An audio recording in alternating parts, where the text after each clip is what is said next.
따라하시겠습니다. 도피성에서 만나는 복음. 지금으로부터 502년 전인 1517년 10월 31일에 마틴 루터는 비텐베르크 성당 정문의 95개조에 반박문을 붙이면서 종교개혁의 깃발을 높이 들게 됩니다. 종교개혁 당시 중세교회는 성경에서 말하는 복음과는 너무나도 거리가 먼 잘못된 신학에 사로잡혀 있었습니다. 당시 비텐베르크 대학의 신약학 교수였던 마틴 루터는 교황청을 방문하기 위해 로마로 갔습니다. 이를 마친 루터는 예수님께서 빌라도에게 순환을 받으며 친히 밟았다는 일명 빌라도의 계단을 순례객들과 함께 무릎으로 기어 오릅니다. 이 돌계단을 무릎으로 오르면 하나님의 특별한 사죄의 은총을 받는다는 교리 때문이었습니다. 옷이 찢어지고 살갗이 터지고 피가 흘렀지만 고통을 무릅쓴 채 계단을 오르고 또 올랐습니다. 하지만 그의 내면 속에서 끊임없이 들려오는 음성은 과연 이렇게 한들 죄 사함을 받고 의롭게 될 수 있는가라는 끊임없는 내적인 음성이었습니다. 당시 교황이었던 레오 10세는 성 베드로 성당을 짓는 데 부족한 자금을 메우기 위해 면죄부를 팔았습니다. 수도사 테첼은 은하가 모금함에 딸랑 떨어지는 순간에 한 영혼이 연옥으로부터 천국으로 날아간다, 이와 같은 말들로 신자들을 현혹했습니다. 이 같은 광경을 지켜본 루터는 교회의 타락을 더 이상 지켜만 볼 수 없었습니다. 마틴 루터는 중세 교회를 향해 세 가지 개혁을 외치며 복음으로 돌아갈 것을 주장했습니다. 그 세 가지 외침이란 무엇인가? 솔라 스크립트라, 오직 성경. 솔라 그라티아, 오직 은혜. 솔라 피데, 오직 믿음입니다. 이 같은 마틴 루터의 외침은 사실 로마서 1장 16절과 17절을 통해 깨달은 그 깨달음에서 나온 진리였습니다. 로마서 1장 16절과 17절을 함께 봉독하도록 하겠습니다. 시작. 내가 복음을 부끄러워하지 아니하노니 이 복음은 모든 믿는 자에게 구원을 주시는 하나님의 능력이 됨이라. 먼저는 유대인에게요 그리고 헬라인에게로라. 복음에는 하나님의 의가 나타나서 믿음으로 믿음에 이르게 하나니 기록된 바 오직 의인은 믿음으로 말미암아 살리라 함과 같으니라. 아멘. 결국 교회가 성경에서 말하는 복음으로 돌아가는 것이 진정한 개혁임을 마틴 루터는 외쳤던 것입니다. 자, 그런데 놀랍게도 우리가 계속해서 주일마다 대하는 이 여호수아서, 특별히 오늘 여호수아서에서의 이 도피성에서 우리는 이 놀라운 복음을 만나게 됩니다. 바라기는 종교개혁 502주년 기념 주일을 맞아서 다시금 우리 안에 개혁되어져야 될 것이 무엇이고 우리가 다시금 붙들어야 될 복음이 무엇인지 복음을 통해 살아계신 하나님의 음성 듣게 되기를 주님의 이름으로 축원합니다. 한번 따라 하시겠습니다. 공정의 도피성. 가나안 땅에서의 기업 분배를 모두 마친 여호수아에게 하나님은 아주 중요한 한 가지를 특별 지시하십니다. 그것이 무엇이냐? 요단 동편과 요단 서편 땅에 각각 3개씩 총 6개의 도피성을 만들라는 것이었습니다. 우리 본문 1절에서 2절을 함께 읽겠습니다. 시작. 말씀하여 이르시되 이스라엘 자손에게 말하여 이르기를 내가 모세를 통하여 너에게 말한 도피성들을 너희를 위하여 정하여. 사실 하나님께서 이처럼 이 도피성을 언급하며 이 도피성을 세우라고 하신 것은 이번이 처음이 아닙니다. 이스라엘 백성들이 출애굽을 하고 약 3개월쯤 지났을 때 시내산에 도착하자 하나님 모세를 시내산에 부르시고 그에게 율법을 주시면서 이 도피성에 또한 도피성에 대해 언급하셨습니다. 그리고 40년 광야 생활을 끝마칠 즈음에 또다시 하나님은 모세와 출애굽 2세대들을 향하여 다시 한번 이 도피성에 대해 언급하십니다. 민수기 35장 11절입니다. 시작. 너희를 위하여 성읍을 도피성으로 정하여 부지 중에 살인한 자가 그리로 피하게 하라. 신명기 19장에 또한 이 도피성에 대해 또다시 언급을 합니다. 그리고 12지파에 대한 땅 분배가 끝나자마자 하나님은 기다렸다는 듯이 여호수아에게 도피성을 이제 만들 것을, 세울 것을 명령하십니다. 여러분, 왜 하나님이 이처럼 이 도피성에 대해서 마치 집착하시는 것처럼 이렇게 중요하게 여기는 걸까요? 그 이유는 하나님은 당신의 백성 중에서 단 한 사람도 억울하거나 부당한 처사로 고통당하는 것을 원치 않으셨기 때문에 그렇습니다. 여러분, 도피성이 뭐 하는 곳입니까? 도피성은 고의적인 살인이 아니라 부지 중에 실수로 살인을 저지른 사람을 보호하기 위해서 마련하신 하나님의 특별한 보호장치의 곳입니다. 신명기 19장에서 하나의 예를 제시하고 있는데요, 어떤 사람이 동료와 함께 이 벌목을 하고 있는데 그가 도끼질하고 있는 그 도끼 머리가 손잡이에서 헐거져서 빠져나가 앞에 있던 동료가 맞아서 즉사하게 되어질 때 이것은 고의적인 살인이 아니라 실수에 의한 그와 같은 살인이라는 것입니다. 그런데 여러분, 구약시대에는 또 어떤 제도가 있었냐면 고엘제도라는 게 있었습니다.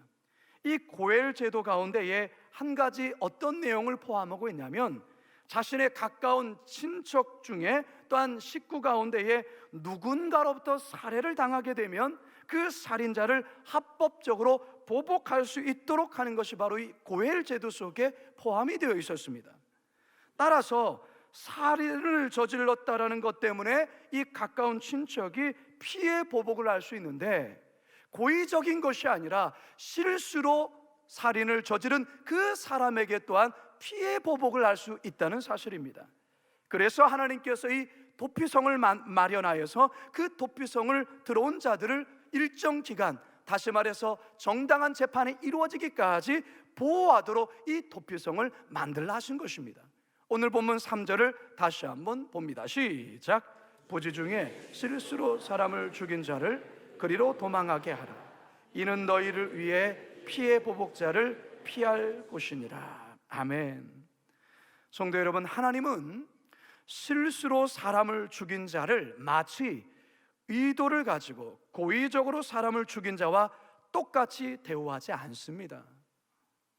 살인을 계획하여 죄를 범한 자는 마땅히 살인에 준한 처벌을 받아야 합니다.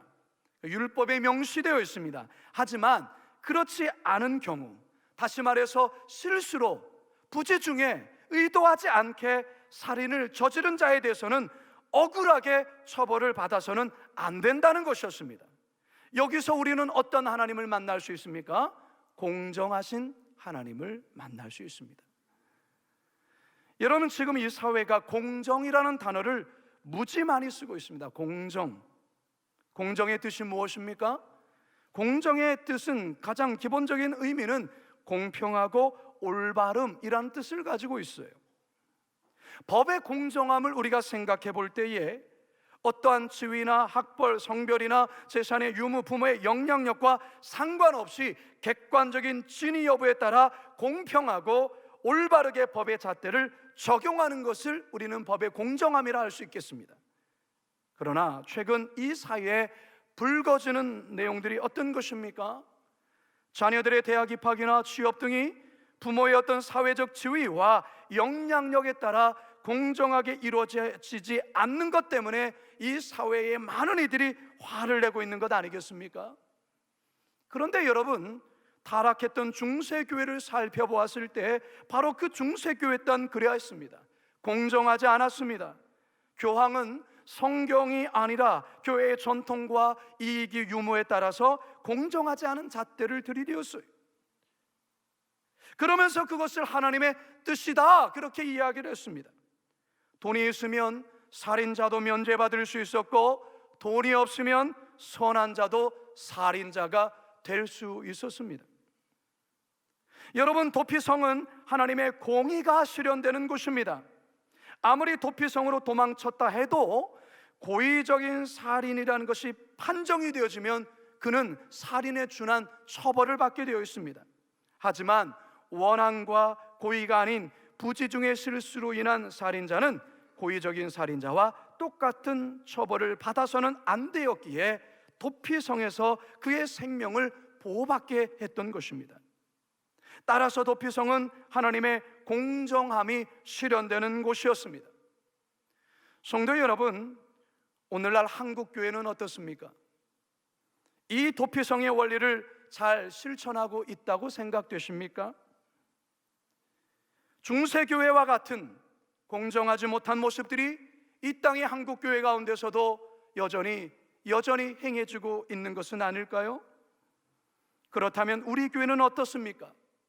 우리 교회가 공정한 도피성이 되고 있습니까? 성도 여러분, 종교개혁주의를 맞아서 다시금 이 말씀을 통하여 과연 우리 교회는 공정한 교회인가, 공정한 도피성이 되고 있는가 다시 한번 진지하게 돌아보심으로 우리 거룩한 빛 광성교회 그리스도 안에서 복음으로 공정한 도피성 되기를 주님의 이름으로 축원합니다. 두 번째 한번 따라하겠습니다. 은혜의 도피성. 고대 근동의 여러 나라들 중에서 부지중에 실수로 살인한 자를 보호하는 그와 같은 모습은 여러 곳에 있어 왔습니다. 하지만 그 규모나 적용함에 있어서는 대단히 미비하지요. 도피서로 지정된 곳은 주로 신전이나 집, 천막같이 아주 미비하게 한정된 장소였습니다. 그런데 오늘 우리가 대하는 이 여호수아서의 말씀에 보면 하나님께서는 여호수아에게 6개의 지역에, 다시 말해서 요단 동편과 요단 서편에 골고루, 그리고 6개의 도피처를 마련하라고 만들라고 이야기하고 있습니다. 예루살렘과 같은 어떤 그 나라의 중심지에만 집중된 것이 아니라 요단 동편과 서편에 골고루 퍼지도록, 그래서 어느 지역에 있어도 하루 정도면 충분히 도피성에 도달할 수 있도록 그 같은 거리 속에 도피성을 세웠던 것입니다. 오늘 보면 7절과 8절 함께 읽습니다. 시작. 이에 그들이 납달리의 산지 갈릴리 게데스와 에브라임 산지의 세겜과 유다 산지의 기럇 아르바와 곧 헤브론과 여리고 동쪽 요단 저쪽 루벤 지파 중에서 평지 광야의 베셀과 갓 지파 중에서 길랏 라목과 므낫세 지파 중에서 바산 골란을 구별했으니, 우리가 이 성경을 보면 잘 모르고요, 지도를 보시면 바로 알 수 있습니다. 바로 이것입니다. 여러분들 보시면 참 거리가 거의 이렇게 균형 잡히게 저렇게 6개의 도피성을 저렇게 세워 놓으신 겁니다. 도피성으로 향하는 길에는 도피성이라는 이 팻말이 눈에 띄기 쉬운 길목마다 설치되어 있었습니다. 그리고 길을 아주 넓게 닦아두어서 도피하기에 용이하도록 하였습니다. 전승에 의하면 그 길의 폭이 14m가 되었다고 합니다. 그리고 도피성 안에 들어가면 모든 생활할 수 있는 생필품들이 비치되어서 생활하는데 불편하지 않게 하였습니다. 여러분, 우리가 이와 같은 이 도피성을 통해서, 이 도피성을 세우라고 하신 이 하나님의 말씀 속에서 우리는 무엇을 우리가 생각해 볼 수 있습니까? 그것은 하나님의 은혜입니다. 하나님의 은혜. 여러분, 은혜라는 것 여러 번 여러분께 말씀드렸지만 이 은혜라는 말은 무엇입니까? 도무지 받을 자격도, 받을 조건도 안 되는 죄인에게 무조건적으로 베푸시는 하나님의 긍휼과 자비, 이것을 은혜라고 말하는 것입니다.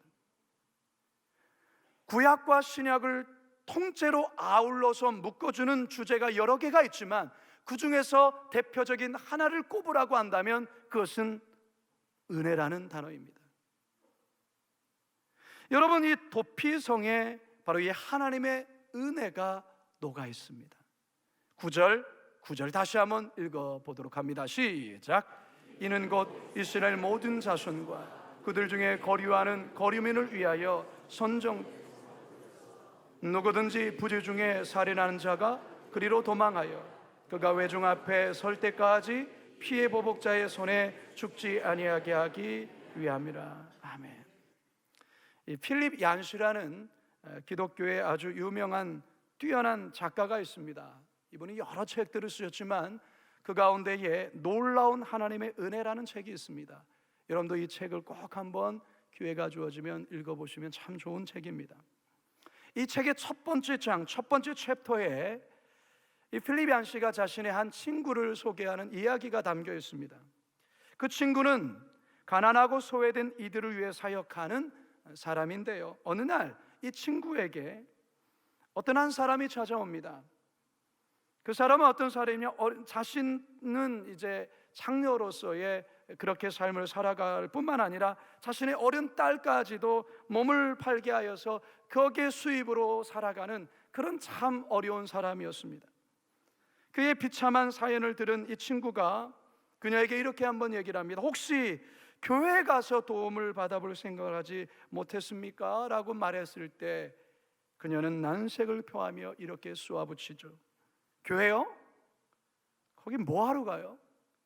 그렇잖아도 비참해 죽겠는데 가면 그 사람들 때문에 더 비참해질 거예요. 친구 말을 듣는 중 퍼뜩 이런 생각이 떠올랐다. 이 창녀와 다를 바 없는 여자들이 예수님을 찾아왔다.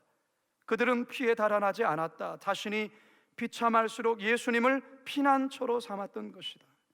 교회는 이 은사를 잃어버린 것인가? 분명한 것은 예수님이 살아계실 당시 그분께 모여든 밑바닥 인생들이 지금 그분의 제자들한테는 더 이상 환영받지 못하고 있다는 것이다. 어찌된 일인가? 오늘날 교회를 향하여서 우리들에게 비수처럼 우리의 마음을 찌르는 말이 아닌가요? 성도 여러분, 교회란 어떤 곳이어야 합니까? 은혜의 토피성이 되어야 합니다. 세상사에 지쳐서 그 어디에도 마음 둘 곳 없는 이들에게 교회는 하나님의 놀라운 은혜를 제공하는 토피성이 되어야 합니다. 억울함과 고통 속에 눈물 흘리며 아파하는 자들에게 교회는 은혜의 토피처가 되어야 합니다. 간음 중에 잡힌 여인에게 모두가 돌로 치려 할 때에 무한한 사랑과 자비로 그를 용서하시고 보호하신 예수님처럼 교회가 바로 이 시대에 이 땅 가운데 예수님의 품이 되어야 합니다. 그러나 과연 오늘날 수많은 교회가 이 땅에서의 은혜의 도피성이 되고 있는가? 의심하지 않을 수 없습니다.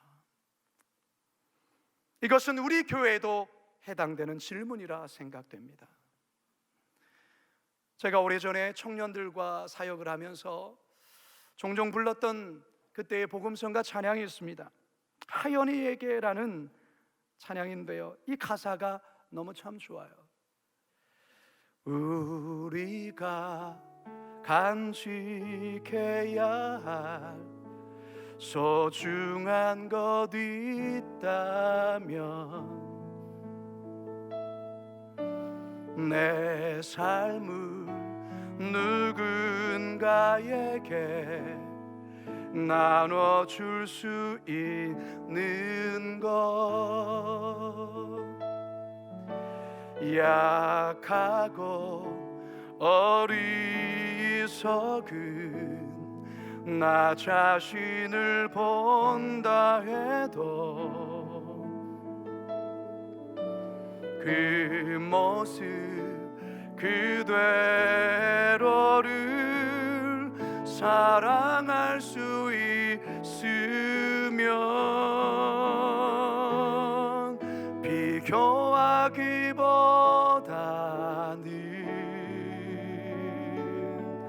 나 자신을 갖고 가고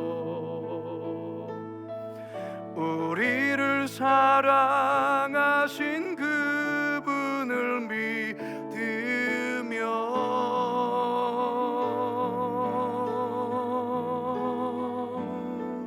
외로운 사람들 품에 안아줄 수 있도록 우리 맘속에 소중한 것을 간직하며 살아요. 2절에는 이런 찬양이 있습니다. 삶에 지친 사람들 찾아와 쉬어가도록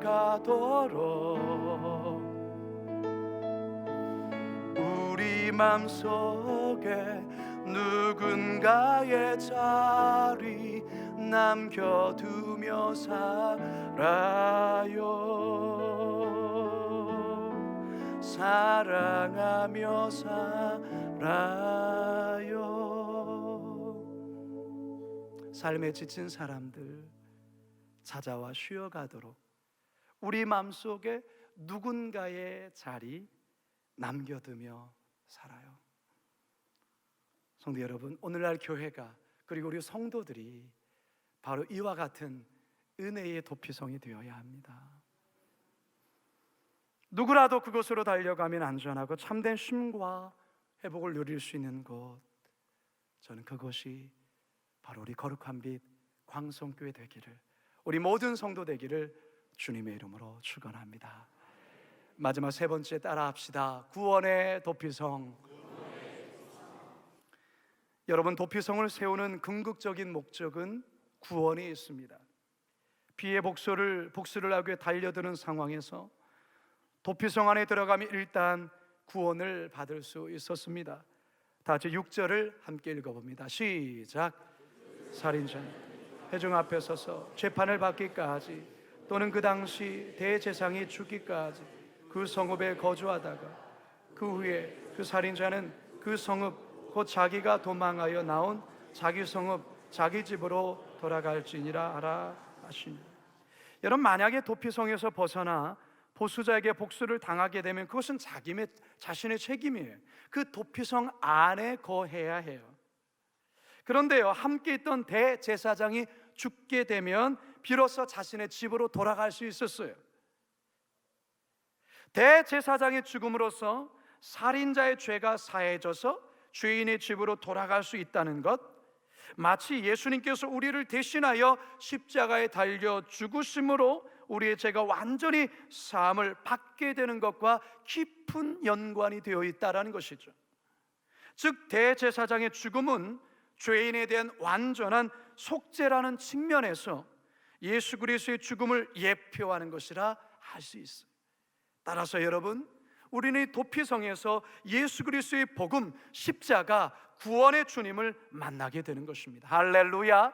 히브리서 4장 14절 함께 읽습니다. 시작. 그러므로 우리에게 큰 대제사장이 계시니 승천하시니 곧 하나님의 아들 예수. 사랑하는 성도 여러분, 교회는 다양한 일들을 감당합니다. 그래서 때로는 얼핏 세상 기관이나 교회가 뭐가 다를까 이런 생각이 들 때가 있어요. 우리 교회도 복지사역을 하고 교육사역도 하고 서로 친교 모임도 하고 봉사활동도 합니다. 그러나 교회가 세상 모임과 근본적으로 다른 그것이 무엇입니까? 그것은 바로 죄인이 구원을 받을 수 있는 것, 바로 그 구원의 역사가 바로 교회를 통해 주어진다는 것이 세상 모임과 다른 것입니다.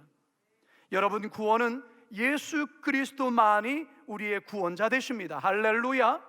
사도행전 4장 12절 함께 읽습니다. 시작. 다른 이로서는 구원을 받을 수 없나니 천하 사람 중에 구원을 받은 만한 다른 이름을 우리에게 주신 일이 없음이라 하였다. 그렇습니다. 교회는 예수 그리스도를 통하여 이 구원의 소식을 증거하고 구원을 함께 누리며 구원의 삶을 함께 살아가는 것입니다. 그런데 교회가 이 구원의 이 사명을 잃어버리게 되어진다면 교회는 세상과 다를 바가 없습니다. 저명한 신학자이자 철학자인 토마스 아퀴나스에게 교황 이노센트 4세가 어느 날 화려한 바티칸 성당을 보여주며 이렇게 자랑하듯 이야기를 합니다. 더 이상 교회는 은과 금은 내게 없거니와라고 말할 필요가 없네. 이때 아퀴나스가 말합니다. 맞습니다, 교황님. 하지만 더 이상 교회는 나사렛 예수의 이름으로 일어나 걸으라고 말할 능력도 없습니다. 가톨릭 교회가 부자가 되었지만 예수의 이름, 예수의 생명을 잃어버림에 대한 아퀴나스의 예리한 지적입니다. 사랑하는 성도 여러분, 저는 주일학교 때에 근가없나 없어도 내게 있는 것 내게 주노니 곧 나사렛 예수 이름으로 일어나 걸으라. 그는 걸었네, 뛰었네, 찬양했네. 곧 나사렛 예수 이름으로 일어나 걸으라. 이와 같은 찬양을 참 많이 불렀어요. 그러나 오늘날 한국교회가 혹여나 금과 은은 있지만 나사렛 예수의 이름과 그의 능력을 잃어버린 것은 아닐까라는 두려움이 있어요. 은과 금은 있지만 화려한 교회 건물과 뛰어난 그와 같은 세상의 악보를 자랑하는 그런 성도들과 넘치는 예산은 있지만 정작 예수 그리스도의 복음을 잃어버린 것은 아닌가. 그래서 오늘날 교회가 세상 속에서 맛을 잃어버린 소금이 되어버린 것은 아닌가라는 두려운 마음이 생깁니다. 사랑하는 성도 여러분, 오늘은 종교개혁 주일이에요. 우리의 거룩한 빛광성교회는 날마다 개혁하는 교회의 기치를 들고 지금까지 한국교회의 개혁 모델 되기 위해서 부단히 몸부림치며 온 교회입니다.